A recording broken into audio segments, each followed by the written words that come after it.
The Frozen Passenger. The year was 1923, and the world of archaeology reverberated with whispered rumors about an extraordinary discovery hidden in the Arctic wastelands.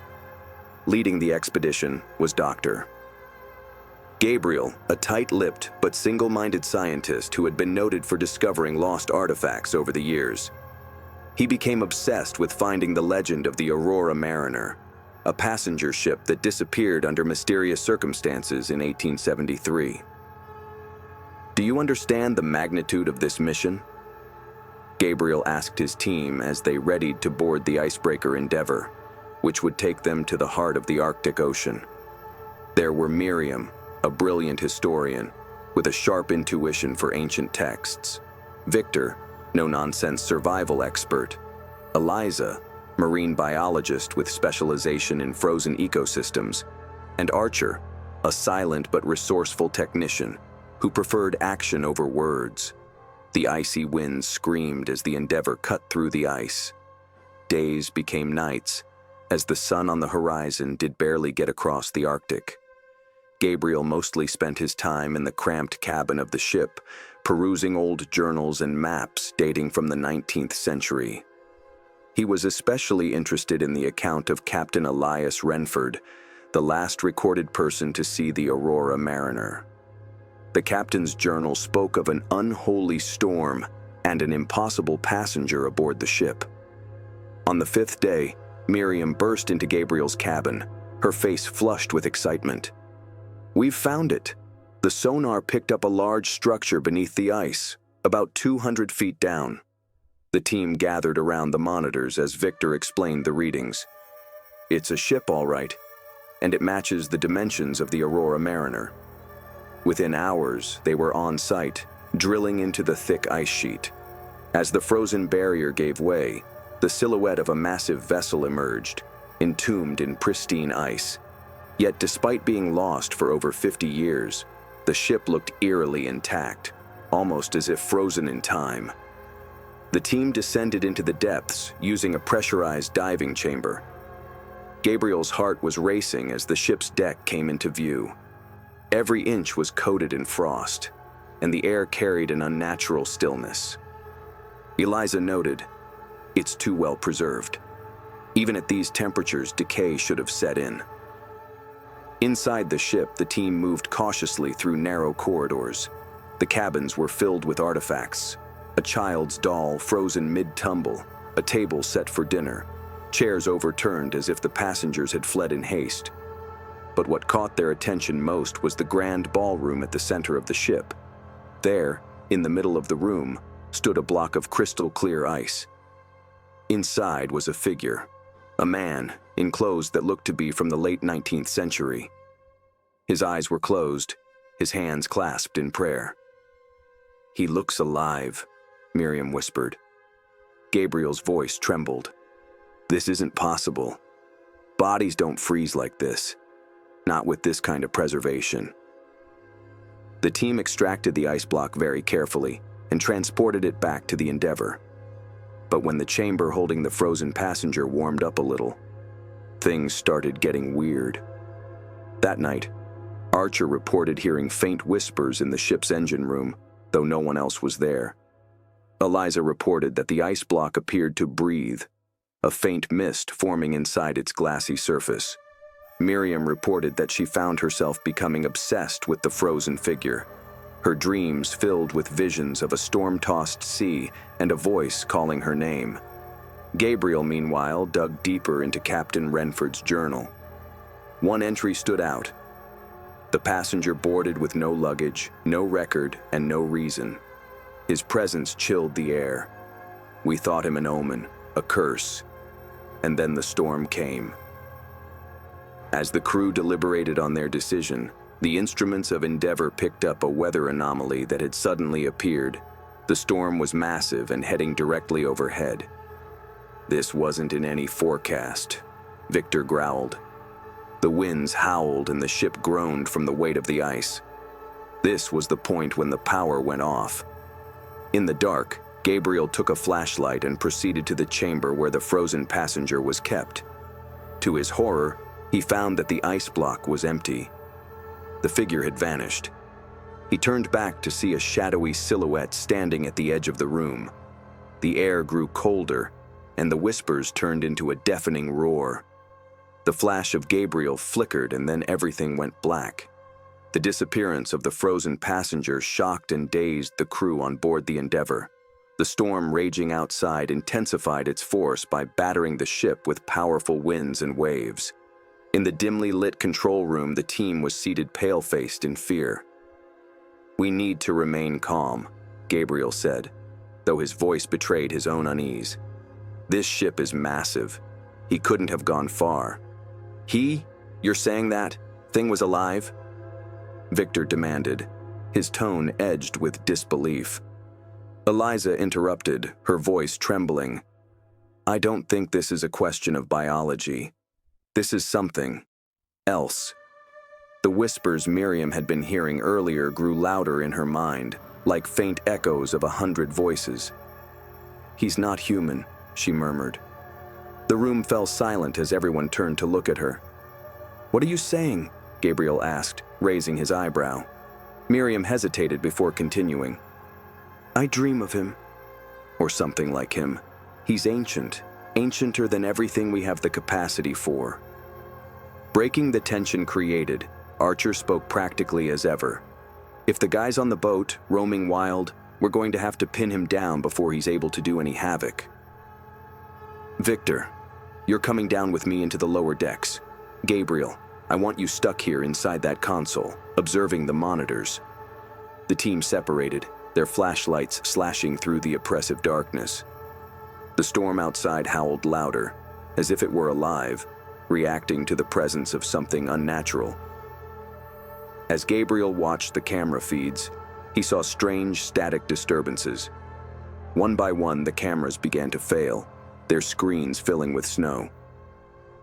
"This isn't normal," Gabriel muttered, his hands trembling over the keyboard. He froze when he saw something, or someone, on the feed for the engine room. The silhouette of a man stood motionless in the center of the room, facing away from the camera. "Archer, Victor," Gabriel said into the radio, his voice barely a whisper. "He's in the engine room." Archer and Victor crept toward the engine room, their flashlights casting long, jittery shadows. The air was growing colder with each step, their breath visible in the frigid atmosphere. When they entered the room, it was empty.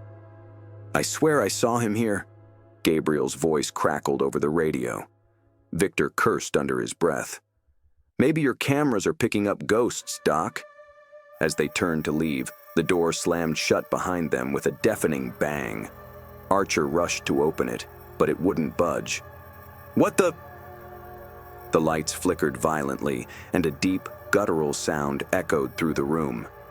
It wasn't human. The temperature dropped further, ice forming on the walls and machinery. "We're not alone," Archer whispered, gripping his flashlight tighter.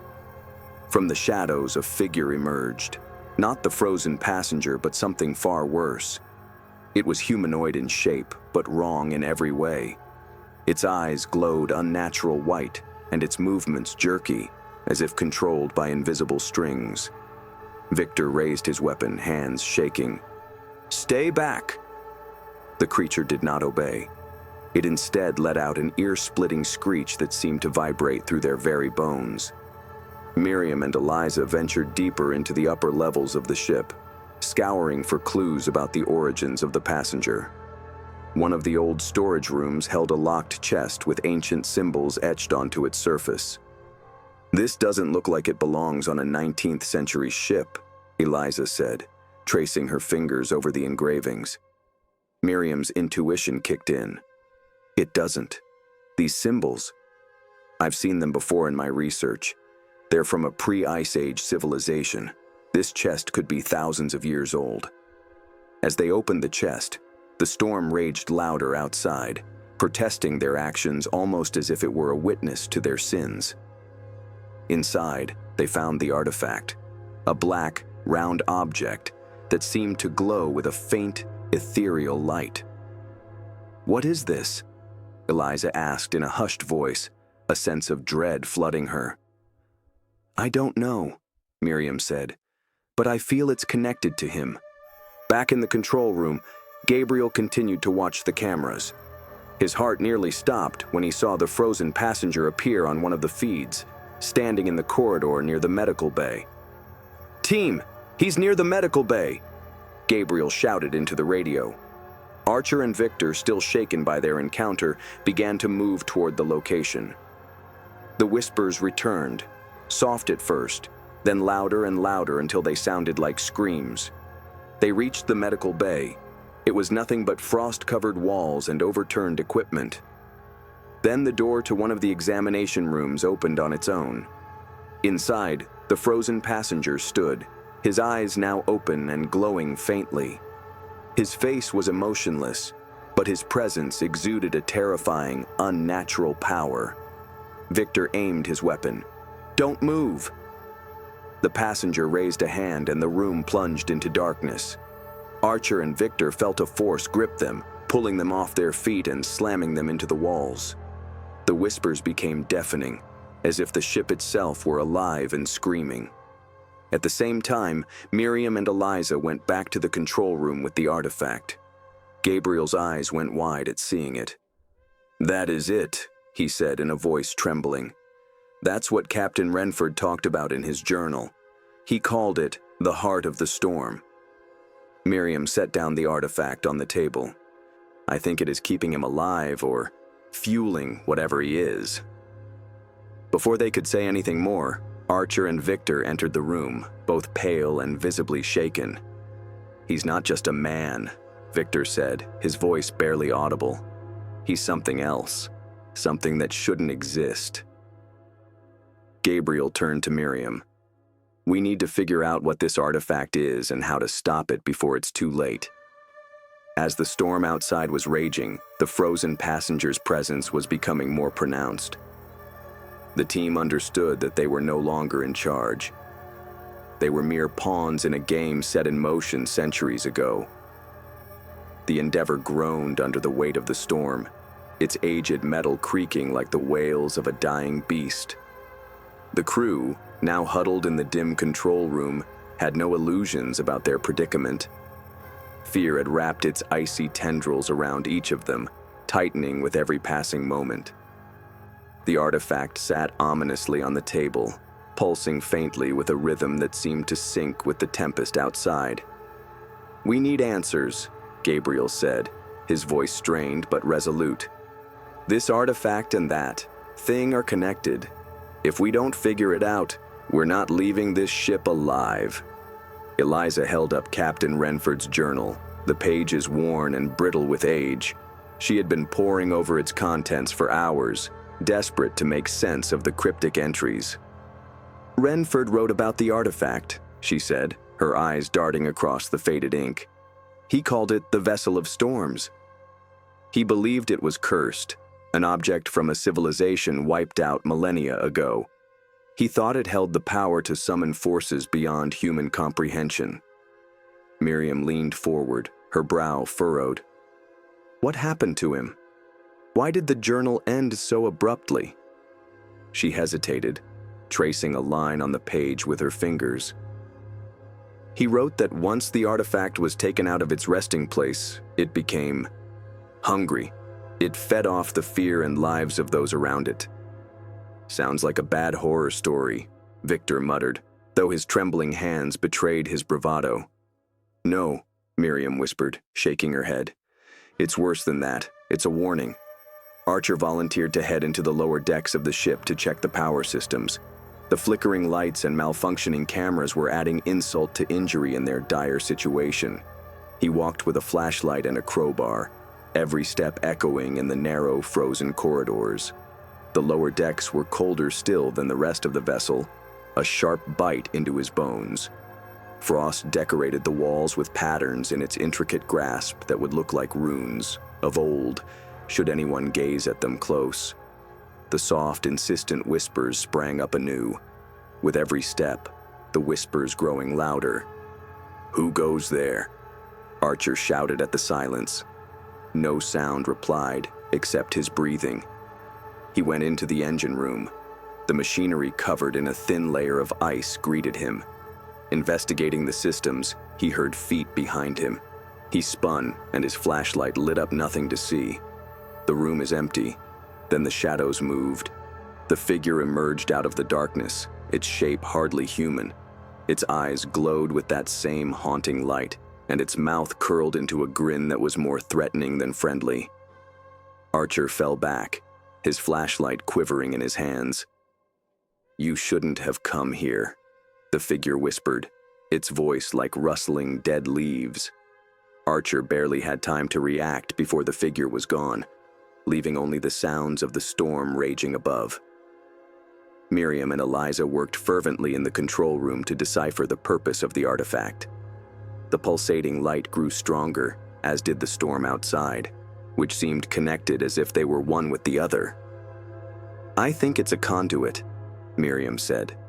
"Not just an object, but a key to something bigger." "What do you mean?" Gabriel asked. Miriam hesitated. "It's not just summoning the passenger, it's opening a door. To what, I don't know, but it's not from this world." As they spoke, the artifact's glow intensified, casting eerie shadows on the walls. Suddenly, the storm outside ceased for a brief moment, the silence more terrifying than the chaos. Then, a low, guttural growl reverberated through the ship. "We need to destroy it," Victor said, his voice firm. "Whatever it's doing, we can't let it finish." "But how?" Eliza asked. "Renford's journal didn't say anything about destroying it." Miriam stood, her expression grim. "There's one way. We have to return it to where it came from. But that means going back, to the ice." As the team debated their next move, the frozen passenger appeared again, standing just outside the control room. This time, his presence was more menacing. Ice crept along the floor, seeping under the door and spreading like a living thing. He didn't knock. He didn't need to. The door burst open, and the team froze in terror. The passenger stepped inside, his movements deliberate and unnatural. His eyes, now burning with an unearthly light, scanned the room. "You have meddled with what you do not understand," he said, his voice echoing like thunder. Victor lifted his gun, but before he could fire, the passenger raised a hand, and Victor was flung across the room like a rag doll. The others could only watch in horror as the passenger approached the artifact. "Return it," he commanded, his gaze locking with Miriam's, "or face annihilation." And just as suddenly as he appeared, he was gone, leaving only frost and silence in his wake. This leaves them still dazed but resolute. They knew they had nothing to do but to place the artifact back into whatever resting place it had previously known. Eliza, however, found another page of the journal that revealed some distant glacier where the piece was unearthed. "This must be it," she said. "We have to take it back." "But how?" asked Gabriel. "We cannot just leave the ship in the storm." "The storm isn't natural," Miriam said. "It's tied to the artifact. If we move it, the storm might follow." Despite their fear, the team began preparing for the journey.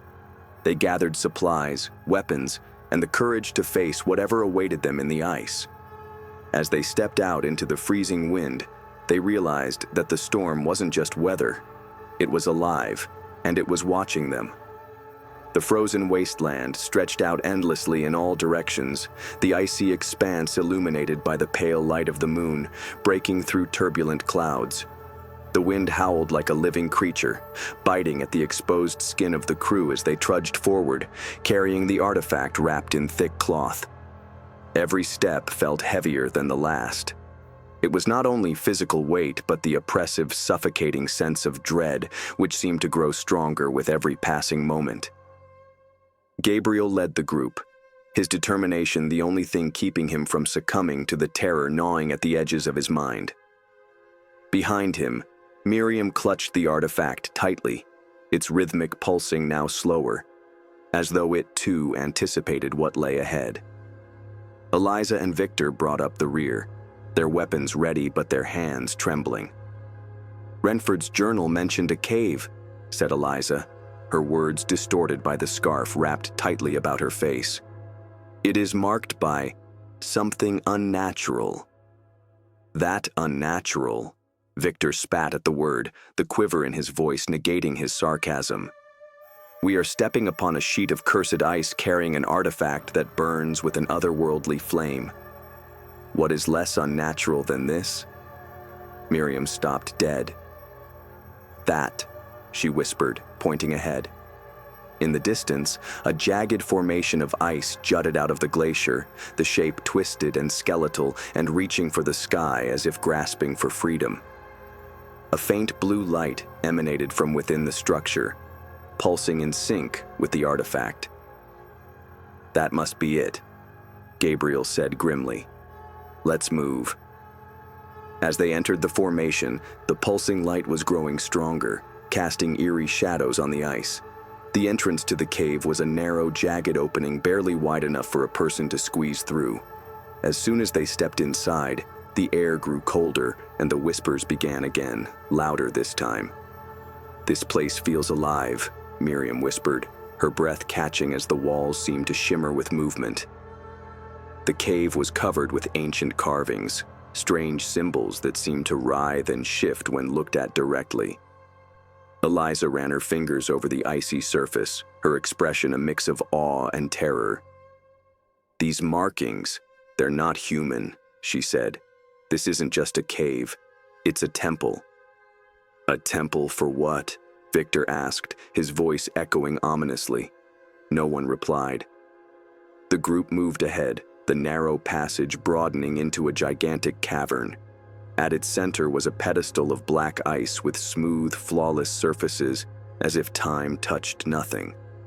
The pulsating illumination emanating from the relic brightened, casting shadows into the cavern and reflecting carvings, rituals of worship, sacrifice, and destruction. Eliza kneeled in front of the pedestal, her hands trembling as she placed the artifact upon the surface. As soon as it made contact with the ground, the earth trembled violently and the whispers grew into a deafening roar. "Miriam, what is going on?" Gabriel yelled above the din. Miriam stared at the carvings, her face white. The artifact. It's not just a key, it's a heart. This temple isn't a place of worship, it's a prison. What do you mean? Victor demanded, his eyes darting around the chamber. Before Miriam could answer, the ice around the pedestal cracked, and a dark, swirling mist began to rise from the ground. The mist coalesced into a towering figure, its form shifting between human and something far more monstrous. Its eyes glowed with the same unnatural light as the artifact, and its voice echoed with a chilling resonance. "You have awakened me," the figure said, its gaze sweeping over the terrified crew. "The vessel has returned to its master." The figure stepped forward, moving slow and deliberate. It was the passenger, but now it showed its true form, a being of pure malice and power, its presence suffocating. "You wanted to take away what had been done thousands of years ago," it said, its voice ringing out across the room. "But you cannot understand the price." Gabriel held his gun, his hands quivering. "Step back." The passenger laughed, a sound that resembled ice cracking under extraordinary tension. "You think your weapons of mortality could injure me? You are mere insects before a tempest." With a wave of its hand, the passenger sent Gabriel flying across the chamber. Miriam screamed, rushing to his side, while Victor and Eliza tried to hold their ground. "What do you want from us?" Eliza shouted, tears streaming down her face. "I want what was taken from me," the passenger said. "Your fear, your lives, your souls." Miriam helped Gabriel to his feet, her mind racing. The carvings on the walls seemed to tell a story, a way to seal the artifact and the passenger once and for all. But it required a sacrifice. "There's a way to stop it," she said, her voice trembling. "But someone has to stay behind." "No," Gabriel said firmly. "We'll find another way." "There is no other way," Miriam cried. "If we don't act now, this thing will destroy us, and everything else."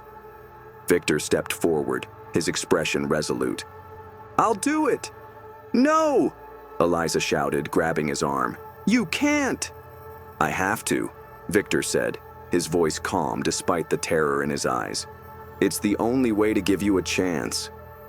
As the mist began to spread, the crew got ready for the ritual. Miriam chanted words carved into the walls. She spoke steadily, but her hands were shaking. The artifact brightened, its light fighting off the darkness that was encroaching. Victor stood on the pedestal. He was trembling as the mist surrounded him.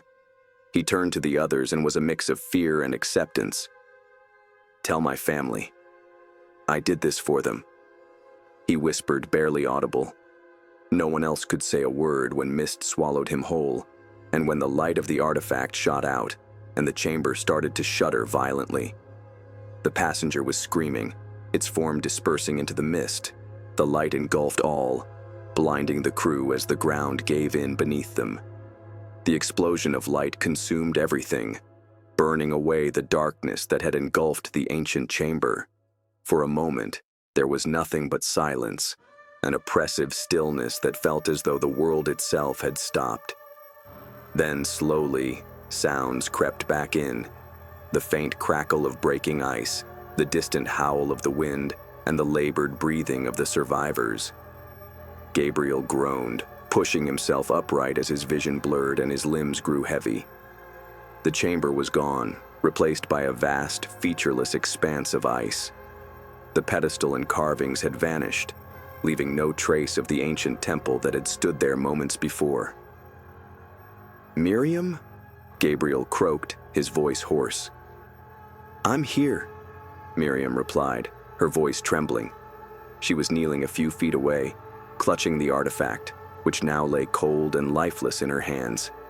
Its once blinding glow had faded, leaving only a dull, cracked surface. "Eliza?" Miriam called out. "I'm okay," Eliza answered, staggering to her feet. Her face was pale, her eyes darting nervously across the frozen landscape. "Victor, he's gone, isn't he?" Gabriel nodded grimly.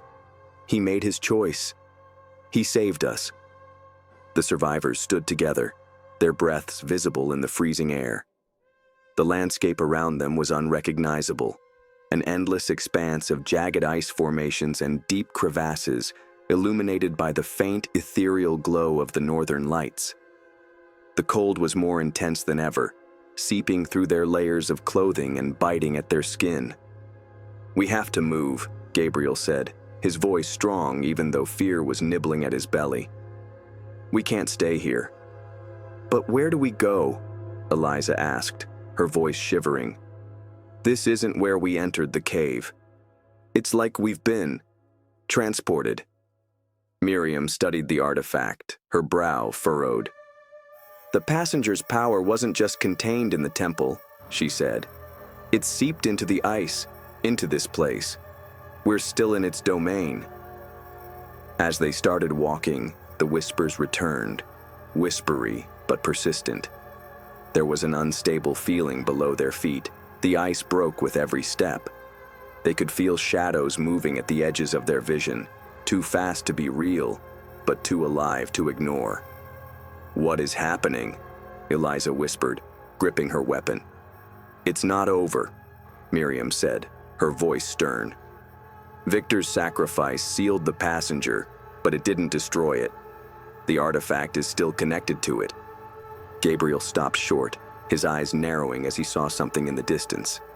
A faint light flickered, a warm golden glow against the cold blue of the ice. "Look," he said, pointing. "What is that?" Miriam asked, squinting. "Only one way to find out," Gabriel said, already moving toward it. The light brought them before a towering wall of ice. A figure within its glass lay there, caught in an agonized moment in the freezing air, their eyes stretched with terror. In Miriam's hand, the artifact hummed softly to itself, a glowing of the cracked surface anew. "What is this?" Eliza whispered, voice shaking. This is the core of the passenger's power, Miriam declared, dawning realization setting upon her face. The sacrifice that Victor made isn't enough. The passenger is using him as a conduit, a method of keeping himself tethered to this world. Gabriel clenched his fists. Then we finish it, once and for all. But how? Eliza asked. Miriam looked at the carvings etched faintly on the ice that surrounded Victor. There is one more ritual, she said, but it demands all of us, and if we fail, maybe we will not survive. Gabriel touched her shoulder. We've gotten this far. We'll finish it. Miriam started the chant, her voice steady and strong, though her eyes were full of fear. Eliza and Gabriel stood up beside her, their guns at the ready. The artifact's radiance grew stronger, casting shadowy apparitions on the ice as the ground shuddered. The whispers grew louder, becoming a cacophony of voices that seemed to come from everywhere at once. The ice around Victor cracked and splintered, releasing tendrils of dark mist that lashed out at the group. "Eliza, Gabriel, hold them off!" Miriam shouted, her focus unwavering. Gabriel fired his weapon into the mist, the bullets seeming to slow its advance, but not stop it completely. Eliza swung her blade, her strikes precise but desperate. "The ritual is almost complete," Miriam cried. The mist coalesced into the passenger's monstrous form once more, its eyes blazing with fury. It roared, the sound shaking the very ground beneath their feet. "You cannot destroy me," it bellowed. "I am eternal." Miriam held the artifact aloft now, its glow blinding. "You are loosed from this world," she shouted, her voice penetrating the deafening noise. The artifact cracked, and a wave of energy washed over the passenger, who screamed as its shape disintegrated in a burst of light. Ground cracked and splintered, ice falling into a void below. "Run!" Gabriel yelled, grabbing Miriam and Eliza as the ground beneath them caved in. The group sprinted across the collapsing ice, the void swallowing everything in its path. As they reached the edge of the crevasse, Gabriel turned back, his eyes locking onto the figure of Victor, now free from the ice, but still standing amidst the chaos. "Victor!" Gabriel shouted.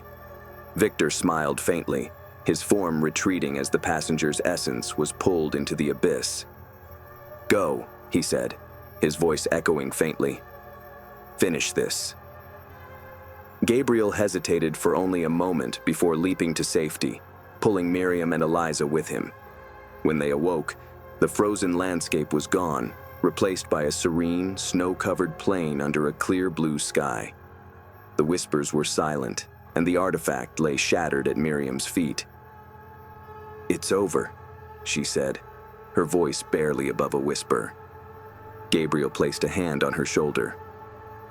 Victor's sacrifice wasn't in vain. Eliza nodded, tears streaming down her face. "He saved us all." The three survivors stood together, the weight of their journey heavy on their shoulders, but their resolve stronger than ever. The passenger was gone, its power extinguished, but the memory of what they had faced would stay with them forever.